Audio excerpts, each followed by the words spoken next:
Welcome home to USA Global TV and Radio, a place where dreams take flight, with authentic storytelling, diverse perspectives and meaningful conversations, where global stories unite and bridges are built beyond all borders. Discover world-class education, entertainment, hope and inspiration.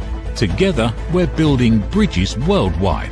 Subscribe to our channel, USA Global TV. Download our app, USA Global TV. Be our guest or join our team. Visit usaglobaltv.com. Thanks to our founder and executive producer, Dr. Jacalyn Kerbeck. Music score by Yeffy Tang from Cloud Road Music. Voiceover artist Mike Porter. Creative direction by Paul Garcia. USA Global TV and Radio. Your home for global connection. All rights reserved. This video and its contents are the exclusive property of USA Global TV and Radio. Unauthorized use, duplication or redistribution in any form is strictly prohibited. Markets shift overnight. Technology rewrites industries. Leadership decides who survives and who scales. Real stories, real people, real business. Welcome to the Business Show on USA Global TV and Radio, reaching audiences in more than 60 countries and home of the YouTube Silver Creator Award for surpassing 100,000 subscribers. This is not theory. This is not recycled commentary. This is business in motion. Founders, CEOs, investors, strategists, operators, the people building companies, moving capital, driving innovation. We go beyond headlines into decisions, beyond noise into strategy, beyond trends into execution, growth, disruption, artificial intelligence, global markets, leadership under pressure. Hosted by Dr. Jacalyn Kerbeck and Al Sini, the Business Show delivers direct, unfiltered conversations with the leaders shaping the future of enterprise. If you're launching, scaling, investing, or redefining your next move, this is your front row seat. No spin, no scripts, no surface talk. Real stories, real people, real business. This is clarity in motion. This is momentum. This is the Business Show on USA Global TV and Radio. Executive producer, Dr. Jacalyn Kerbeck. Original music score, Yeffy Tang. Videography and production, Paul Garcia. All rights reserved. This video and its contents are the exclusive property of USA Global TV and Radio. Unauthorized use, duplication, or redistribution in any form are strictly prohibited.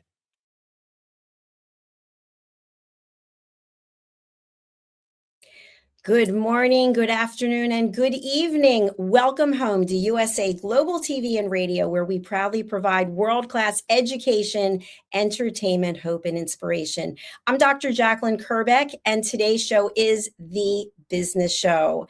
My co-host is joining us today, and we've got a super guest who will be with us as well. And our topic is artificial intelligence. Many of you are business owners out there, and you're wondering, how is AI impacting your business? How's it going to impact your business? Do you really need to embrace AI? We're going to find out today.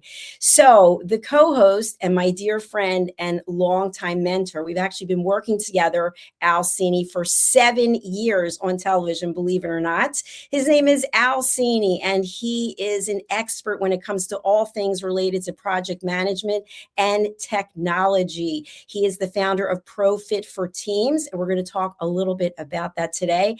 And he has been aligned with the major networks across the world, and we'll talk about that as well. They begin with 3 letters or 4 letters. You can figure them out. Okay, welcome to the program, Al Sini. How are you? You know, I'm just fine. Good morning, Dr. Jacalyn. And this is an exciting topic, artificial intelligence. I mean, we picked something that everybody, well, only a few people really are talking about it. It hardly ever ends up in the news. Kidding.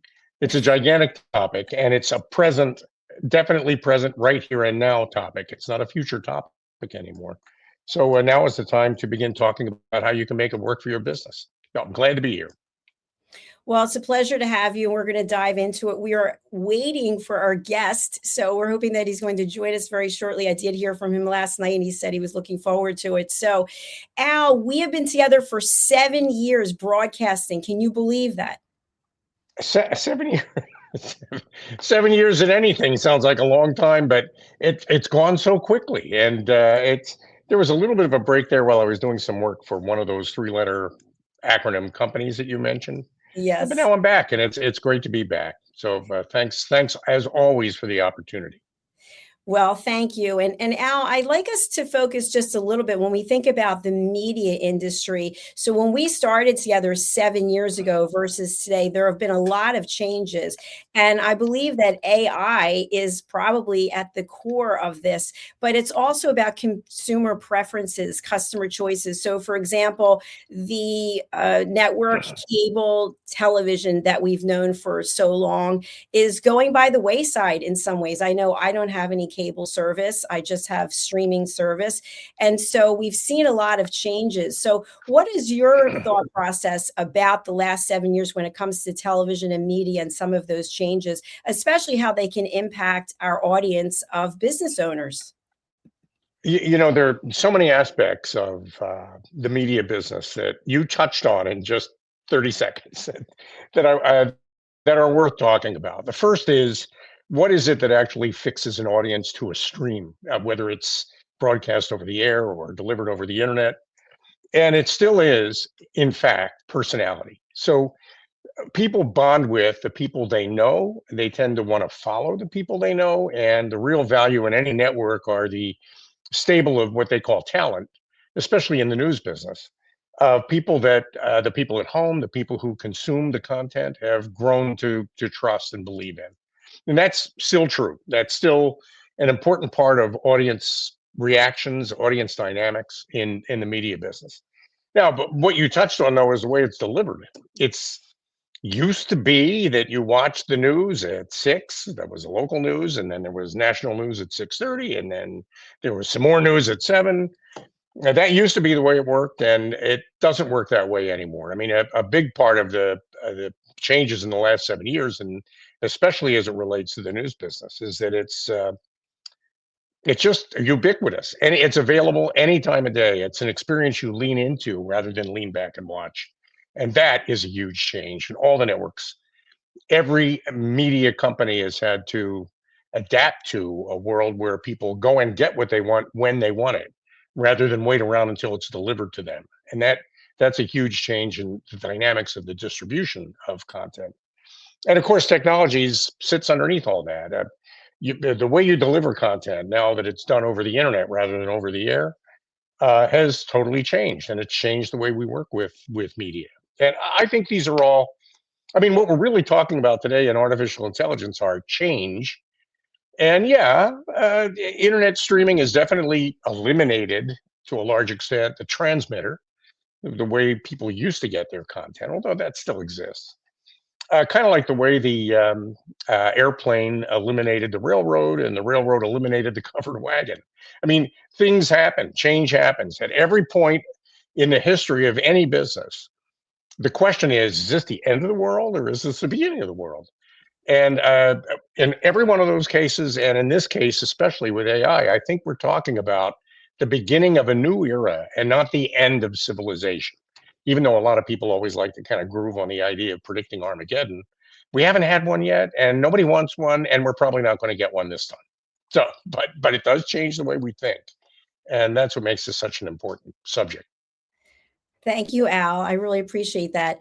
Our guest today, David Nicholson, although not here yet, is a professor at the Wharton School of Business. And I happen to be enrolled and taking the Chief Strategy Officer program. And David spoke to us a couple of weeks ago about artificial intelligence. And I want to bring up something that he mentioned so that you and I can get into it. He had a slide that basically referenced back in the day when people were not embracing email. So it was before we had email, and people had all the reasons in the world why they weren't going to use email, and they never really thought that it was going to play a big role. And so my understanding of his presentation in this area was the fact that there's similarity with artificial intelligence in that some people are thinking, oh, we see Amazon using robots to deliver, and we see drones that are delivering, but is it really going to impact my business? And then we see all kinds of information about the fact that everyone's job's going to be wiped out. There are going to be very few jobs left because they're all being replaced by robots. So I'd like to have you talk to our audience about that similarity between embracing and adopting email way back when to today and embracing and adopting artificial intelligence. Do you remember? I don't know if you ever had an AOL account. I You still have one. have one? I do. I'm still like, I mean, it's free, so I still have an account. It's still on my Outlook. I don't check it very often. But I remember you got mail was kind of an exciting, oh my God, I have email. And, but now the big deal is there's actually a letter in your mailbox, a physical letter. So what amazes us these days is what we used to consider routine when it happens, that old fashioned, old school way of doing things is still real and it's still present, but email replaced it, just like the covered wagon, the airplane, the train. I mean, all those things. Technology changes the world we live in. It's the nature of it. But human beings don't really change. And that, to me, is probably the most important point to make. I don't know if you've ever gotten, when you woke up in the morning, a little dialogue box in your brain that said, there's a new version of Brain available. Would you like to download it? Have you ever gotten that, Dr. Jacalyn? Have you ever? we're first of all, I think I decline, especially at my age. But second of all, there is we're still running Brain version 1. We've been running that version of Brain now for a couple 100,000 years. So all this technology changes around the one version of Brain that's available to us. The only thing that really upgrades our brains are new experiences and new learning on new subjects that are novel and that change things around us. So to me, artificial intelligence, just like any technology, is an opportunity to learn something new and use it to enhance the impact that I have or that anybody has on the world that we live in. And I've found it to be very useful from that point of view. And I don't see it. There will definitely be jobs that change and maybe even go away as a result of AI and robotics. There are an awful lot of routine day-to-day bread and butter jobs that will evolve as a result of AI in the world. But there are going to be opportunities that emerge from all this for people that can elevate their skills above that. And it doesn't matter how old you are. It doesn't matter how you're coming into that subject. I think AI is an open field that will itself evolve over time. And I think will promote our own individual and collective evolution as it moves along. So I see it as a great opportunity, and I use it, and I found it to be very helpful. But there's some tricks to using it effectively, and there's some things to avoid that I think are worth talking about. And I know you use it too, don't you? I do. And my favorite part of you using AI was when you and I were together for a meeting and you asked it about me and USA Global TV. And it came back with Yeah. I was like, yay, thank you. Yeah. You're getting your message is getting through. I mean, what does AI know? Any AI platform knows what it knows, and it knows what it knows through Twitter, X, or the web. It knows and also what we tell it. The more we talk about it, the more it learns. It doesn't necessarily share what we say with anybody else. I mean, I keep asking, oh, by the way, the platform I use, and it's probably worth talking about that. I use Copilot, which is they'll never say it, but it's Microsoft's version of ChatGPT, and there are a lot of similarities in those two platforms. I think they have a common ancestor. I use Copilot because I develop on the Microsoft platform software that I use in my business. And Copilot is a Microsoft product, so it knows the Microsoft software ecosphere and all the products, the third-party products that it touches. So if I have a question about whether a particular path or approach is a good idea or not, I can ask Copilot, and Copilot will do all the Googling it needs to do to answer my question. It's very helpful for that. Now, some people say you can use it to write code. I can't. The kind of code I write is more involved than that. It's more custom than that. And even Copilot will tell me, sorry, I can't do that for you. It's too custom. It's too involved. But for routine things, sure, AI can write an app, AI can write an email. I mean, that doesn't necessarily mean we wanted to do all those things, but it certainly is available to do a lot of the drudgery communication, regular routine things that um, I hate to say white collar, but people in our lines of work tend to do every day. And as a result of that, it definitely does lighten the burden of doing the kinds of work we do. So, I'm thrilled with it. I don't see it ever calling me and telling me what to do. Every interaction I've ever had with AI has always been me calling it and saying, this is what I need, and having it come along with that. I guess someday I need to worry about my phone blowing up with messages from Copilot wanting to know why I haven't done the list of things it told me to do yesterday. Maybe that would be a good thing in my case. I have a partner in my Profit for Teams business who would probably pay Copilot to nag me to get done some of the things I need to get done. That's a nod to Lisa, who may be tuning in. Lisa Manioki is my partner in Profit for Teams. But right now, no, I call Copilot when I need Copilot, and I'm very comfortable with that relationship. And it knows about you through what I've told it about you. I'm going to keep saying it. I call it Bob, and it appreciates the fact that I call it Bob, and it thanks me for that. But I know it's a machine. I'm totally mindful and aware of that. And I think if you're a business owner and you're ignoring this change in the way the world works, I think you're at risk. I think it's people ultimately that use it. And another aspect of my business, the Profit for Teams business, is preparing teams to adopt novel technology like artificial intelligence. And I think there are steps you can take as a business owner to prepare your people to use artificial intelligence maybe more effectively or in a way that is better supportive of your company's mission than just as like a super Google. And I think a lot of companies, a lot of business owners need to get behind the idea that they need to condition artificial intelligence and onboard it the way they would onboard an employee. And one of the things we do with Profit for Teams is offer guidance in that area. And I think that's important. Your people need to know what they're using it for. I mean, if it's to get recipes for fettuccine Alfredo, which I've used it for, it's always there for that. But if it's to build the things that need to be built to make the company you work for successful, you need to preload it for that so that it knows that's what you're trying to accomplish with it. And if you do that, you get great results. Yeah, and I love that you shared that you're using Copilot. I'm using ChatGPT, and I think there are other options out there for people. And to your point that you A just made, bunch. yeah, I think as business owners, we need to know what our options are and how we can benefit from using these platforms. So just like I mentioned way back, what seems to be the dark ages when people were not using email, and now imagine a world without email. I actually know two people who do not use email, believe it or not. They do not own computers. And we've heard things about A-list celebrities in Hollywood who don't even have a phone. It's one of those flip phone devices. So for the majority of us, AI is here and it's important. It's going to continue to evolve.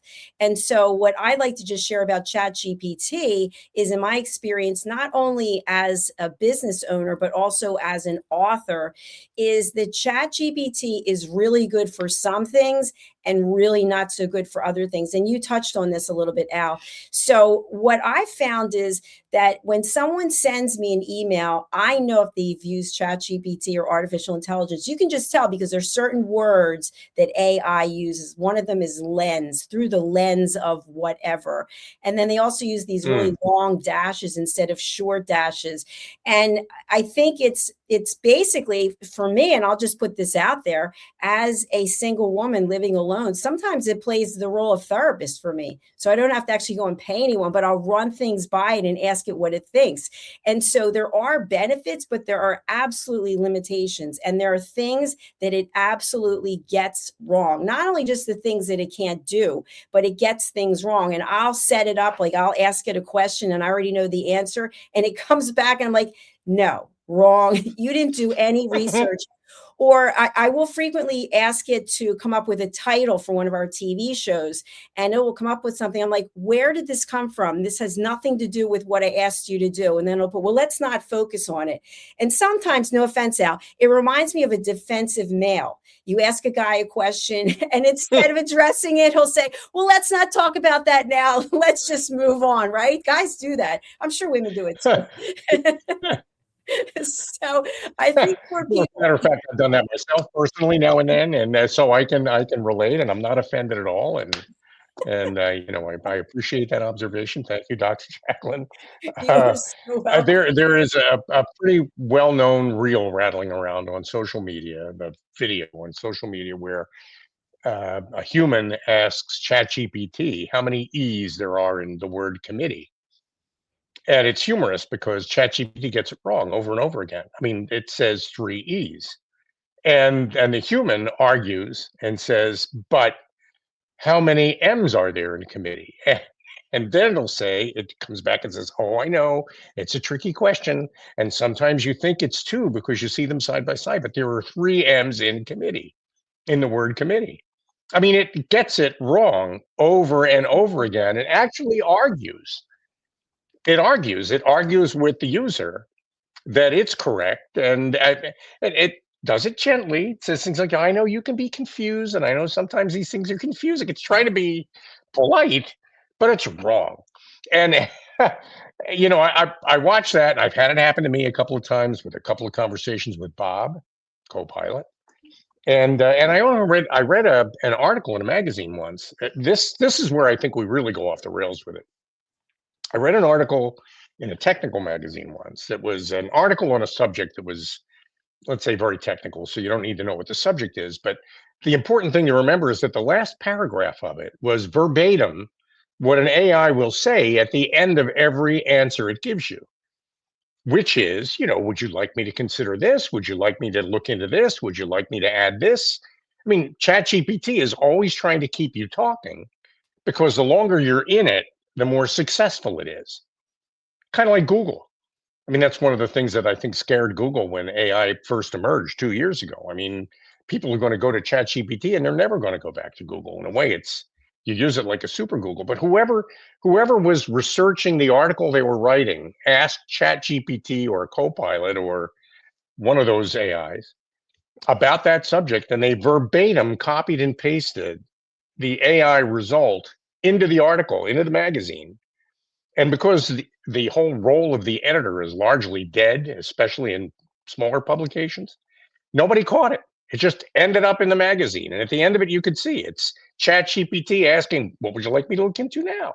What would you like me to consider next? Right there in the article. They didn't even bother to cut that out, which is amazing to me, which scares me. I mean, what scares me is that a lot of what we do is mediocre. And I use the word we, meaning not you or me, obviously, but the world. A lot of what we do is mediocre, and artificial intelligence is a wonderful mediocrity machine. It's great at mediocre. It does mediocre really well. And if that's your day to day, well, no wonder you lost your job. That's such a good point, Al. And it reminds me of this lecture that I also had the opportunity to attend for the Wharton School of Business. It was recently. One of the professors was talking about this study that was done by the Boston Consulting Group about how AI is being used in business. And again, this is my interpretation, which is why I'm not saying the professor's name in case I got it wrong. But my interpretation of it, looking at the slides and the graphics, was many of the frontline jobs in businesses are asked to use artificial intelligence in some way. And as a result of this, these people on the front line of the business now have more time at their discretion to do something else. However, they haven't been told in general, based on the study, what it is they're supposed to do with their time. So essentially, they are becoming ineffective at their job because they're using AI as requested to do something that they were doing, and now they have extra time and they're not doing anything with it. And the other takeaway from this presentation was that in leadership positions, leaders are being asked to understand artificial intelligence and use it in some ways. But in 90% of the cases, leaders are deciding to work one-on-one with humans as opposed to offload it to artificial intelligence, because there's still that need for the human dynamic and that human connection. What are your thoughts about what I just shared, Al? I think you raise a really, really important point, that getting things done is still a human function. It's not an AI function. I mean, and one of the big fears I think people have is that AI at some point will just take over society, start making very important decisions, major decisions, like launching missiles, for example, or declaring war on countries. I mean, we worry a lot about what we see in the popular media, like the Terminator, that someday robots will take over. We worry about that. But your point really is the more important and more immediate point. Are humans ready for this? And if I'm managing somebody, and I get the privilege and the opportunity to do that from time to time on some pretty big projects, I want to know that my people are making the decisions that need to be made to move us collectively forward on this project that we're working on together. I want to know that humans are providing the propulsion and the overall guidance and the energy. I want to know that. And if, as we move along, they tell me they're using an AI to save time or to improve quality, I'm thrilled to hear that, because I think if it helps them do their job better, and that's how they're using it, they're the master and AI is the slave. I'm encouraged by that, and I want to really, really encourage people who run businesses. If you think about that in terms of onboarding an assistant for the people who work for you, as an AI platform of one kind or another, then I think you're in better shape than if you think of AI as something that's going to run your business for you. And another point I want to make is that the people that are probably most at risk in AI, I hate to say this, but an awful lot of upper management that I've worked with, I mean, I've always felt they could be replaced with a wind-up monkey that claps cymbals, wears a little hat. I've often thought that. Well, yeah, that was never true, and that was a joke. Now we've got AI, and AI can, at the supervisory level, with a global view of what we're all doing, actually provide pretty good guidance to all of us on who is doing what where. Real-time feedback on how a particular project is progressing. And I think, but that's people. It's the work that the people are doing. And I think you really have to prep your people for this. You got to know that this is coming. And, I see it as a terrific benefit and a huge opportunity. I know a lot of people don't agree with that. And it's popular, I think, to get, especially in the media, and talk about how this is a world-ending technology. But I just don't agree. I found it nothing but helpful. I agree with you, Al. Thanks for sharing your perspective. I feel like for business owners out there who are not familiar with AI and maybe they're against it, it could be coming from a place of fear, right? What we don't know, what we don't understand, we're afraid of. And so by educating ourselves, maybe taking a course, a seminar to find out about artificial intelligence and how we can incorporate it into our business, I think is step one. I mean, understand what it is and what it can do for you. And then, as I mentioned, based on my interpretation of these two different presentations at Wharton, is if leaders are actually very interested in the human dynamic and having these conversations with humans, depending on where you are in the organization, I would think your position's not going to be eliminated. But if you are on the front line of the business, how can you differentiate yourself so that your job's not eliminated? So if you don't understand artificial intelligence and you're now asked to use it and it's taking over some of the things that you're doing and you now have free time, how can you use that free time to set yourself apart from everyone else? What contributions can you make in the organization so that your leader says, wow, look at Al, look what he's doing. We eliminated part of his job and he's found a way to be productive. So that might anger some people, But at the same time, and I really believe this, Al, as humans, we have this curiosity. Not all of us, but a lot of us, we have this curiosity. What's next? Well, what can I do? Well, how can I give value? And so use that curiosity to build your knowledge about AI and how can you make it work for you instead of being left in the dark. Thoughts?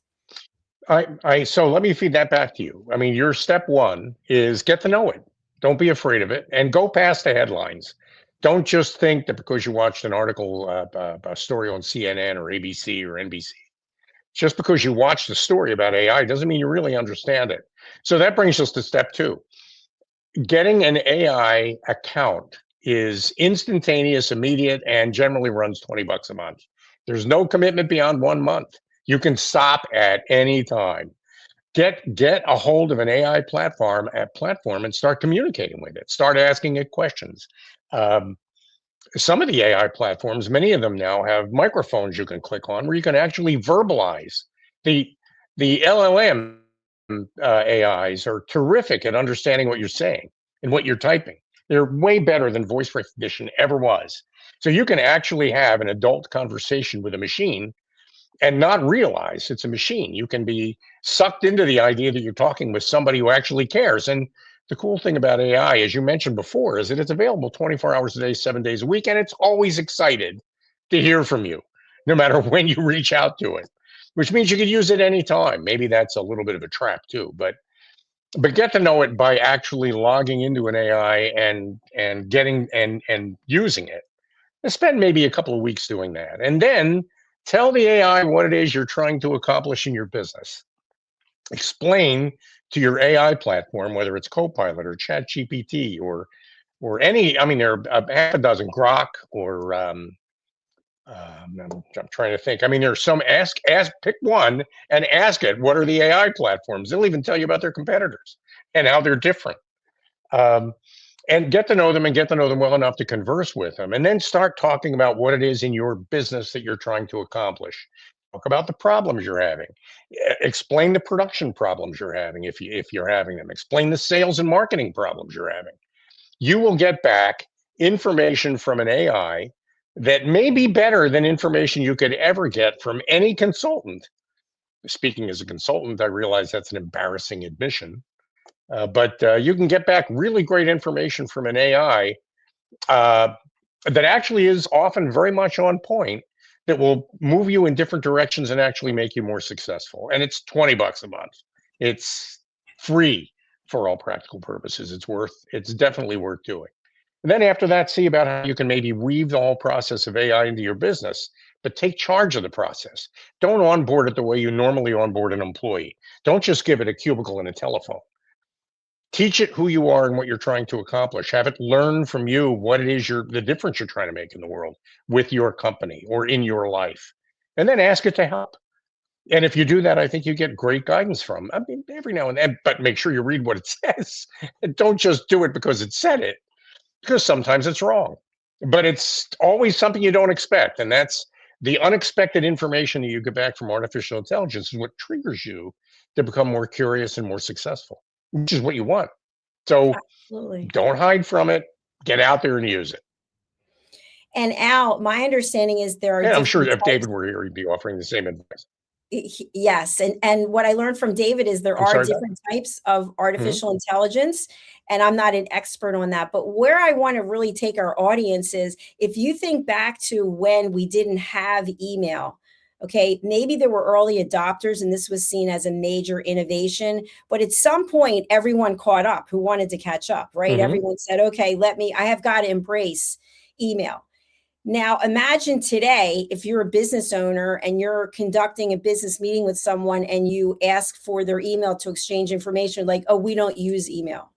Oh, okay, that's interesting. I mean, you're putting up a red flag that, okay, why are you not embracing email? So it may come Think back to about the that. same thing. Yeah, it may come back to at some point while we have the innovation, if it's even still that, if it's considered that as an innovation of AI, and people are onboarding the AI in some way or another, and you are not, you will get left behind. And at some point, people will say, well, That's just part of what we're doing, which brings me to our next topic. And this was also brought up during the Chief Strategy Officer program at Wharton, is that apparently there were one or two individuals who have taken the program and they're using AI completely to run their business. So you have the business owner and then you have these bots, and the bots are actually running different aspects of the business like marketing, sales, etc. And then my understanding is this business owner specifically actually holds team meetings with these bots. So now I'm going over to you, Alcini. When we think about teams and incorporating AI to help make teams the most effective they can, you're an expert when it comes with your ProFit for Teams. So where do you see AI playing an important, valid role with teams? People who are already using artificial intelligence will be a little bit ahead of the game as I described this. But for people who've maybe never used it or haven't used it seriously yet, artificial intelligence platforms learn from you through what are called prompts, where a prompt is a paragraph or more than one paragraph, where you explain to the artificial intelligence bot what it is you're trying to accomplish or what it is you're trying to get done. And gradually over time, through these prompts, AI learns about you and what your intentions are and what you imagine the future to be like. And it starts to learn how it might be able to help you achieve that. And so for me anyway, with ProFit for Teams, what we have with ProFit for Teams is a process that asks a group of people to imagine who they are when they're doing their best work on their best day. So everything we do in developing teams starts with a visualization exercise. Imagine this whole team as though we're a single person doing its best work on its best day. And what comes back from that in our system is auto-generated guidance. What is it that you do? What is it you avoid doing when you're doing your best work on your best day? The goal really is to try to create the 10 commandments of success for a given team that's very team specific. And we don't do it by giving the commandments to you. We do it by getting the commandments out of the people who already work for you, because they already really have that guidance within them, if that makes sense. So what we get out of that are 10, I'm going to use the word commandment, but you can cross out commandment and write in prompt. What you get out of that are the 10 prompts that you can give to an artificial intelligence platform to teach that platform how to be a member of your team. What is it we do around here when we're doing our best work on our best day? What does it mean for us as a team when we're working collectively to make the difference that we were put here to make? And so for me anyway, it's a huge opportunity. And I'm not saying and by any means that AI is a human. It isn't. But AI is an agent that works in support of humans. And the more it can learn about what those humans are trying to accomplish, the better equipped it is to support them in that. And so for me, I kind of came to this realization as we were making changes in our program over the last year, that there really is no difference between the people on a team and an AI that supports the people on the team. They all live by the same basic standards that help that team accomplish its mission, whatever they might be. So bringing AI into the team as though it were a person, I think is a big part of the contribution we make with ProFit for Teams. I don't know if that makes sense, and it's kind of radical, but you got to think about AI. I mean, not as somebody you'd hire or fire, but something that you can use that has. And a long time ago in technology, Alan Turing, there was a movie made called The Imitation Game, where they talked about Alan Turing's work in cryptography during World War II, that you may have seen that film. He used to imagine this thing called the imitation game. Someday, we'll live in a world where we can have a conversation with a machine or a human, and we'll be working with the results of those two conversations to try to decide which is the machine and which is the human. We now have achieved that. It is very hard to tell the difference between talking with an AI and talking with a human. It's very hard now to tell the difference whether the thing on the other end of the conversation is living or dead. You know what? I don't know whether it's a machine or a human. So that he used to call that the imitation game. And the way you win the imitation game is by taking advantage of exactly that, not seeing it as a first step in Armageddon, but seeing it as a next step in building a better future. And I really think that's what it represents. Absolutely. I totally agree with you. And what that's leading me to close out our show with is this. We know that AI can process things so quickly. It's incredible. You wonder how it can, at least when I'm asking questions and I might have like a paragraph of information, I don't even know how I got through the paragraph before it starts to come back with something. But we also know that whether or not we use that information is going to take judgment as a leader.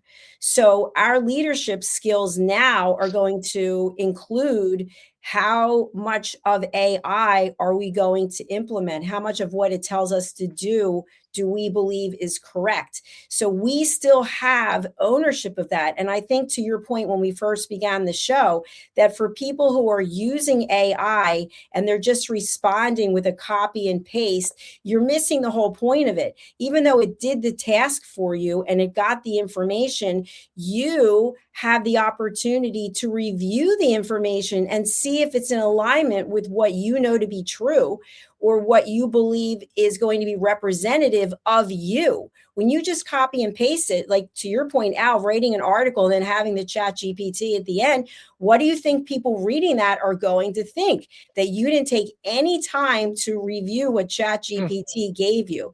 So it's almost like it makes things faster because we have access to information quicker, but we have as leaders the ability to judge that information and determine what we're going to do with it. It's such a great point, and just the closing advice: if you don't have an AI account, get Claude, get ChatGPT, Copilot, Grok. Open up an account, invest the $20 for a month, and get to know the technology. It's well worth it. Thank you, Al. What's the best way for people to reach you, and who's a good client for you? I'd love to work with HR directors who are focused on talent development, or with project leaders that are looking for a way to reboot a project they might be working on, or business owners that are looking to pull their team together around a result they're trying to achieve. That is what we do with pro-fitforteams.com. So I invite people to visit us on our website or email me at al@pro-fitforteams.com.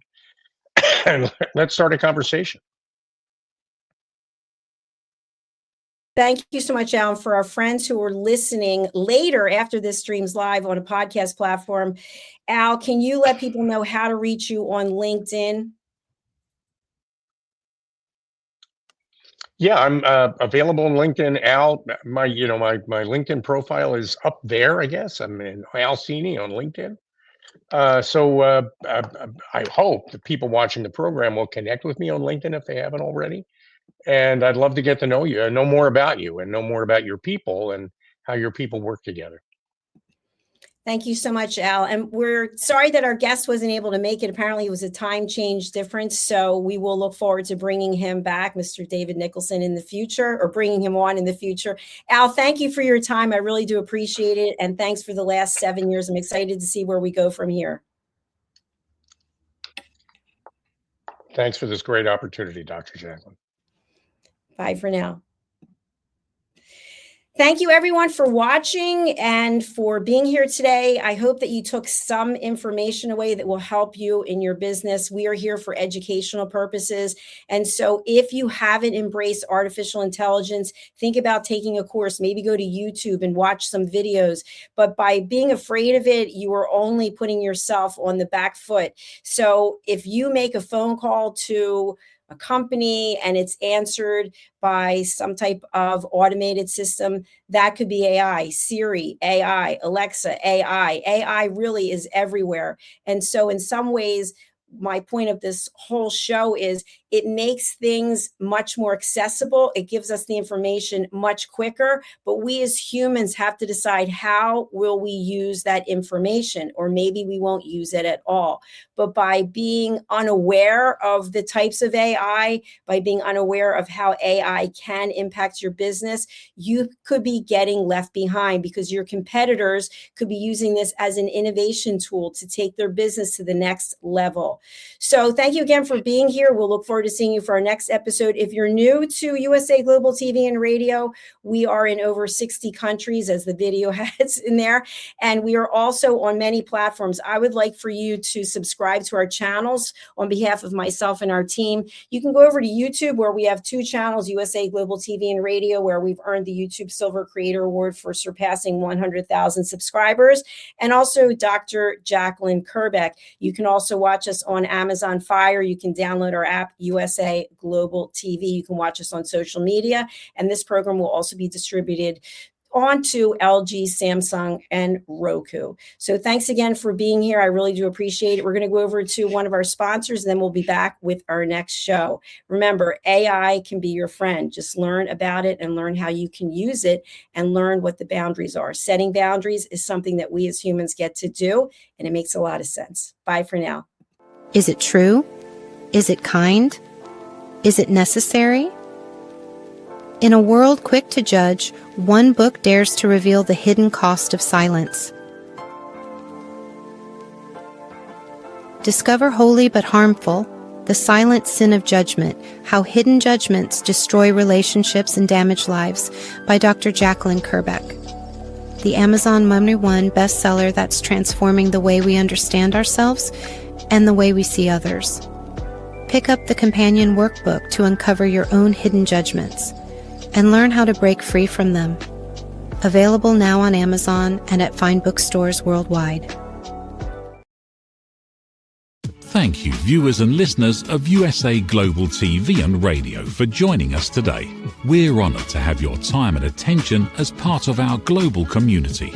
At USA Global TV and Radio, we believe in the power of authentic conversations, meaningful connections, and creating a world of possibilities together.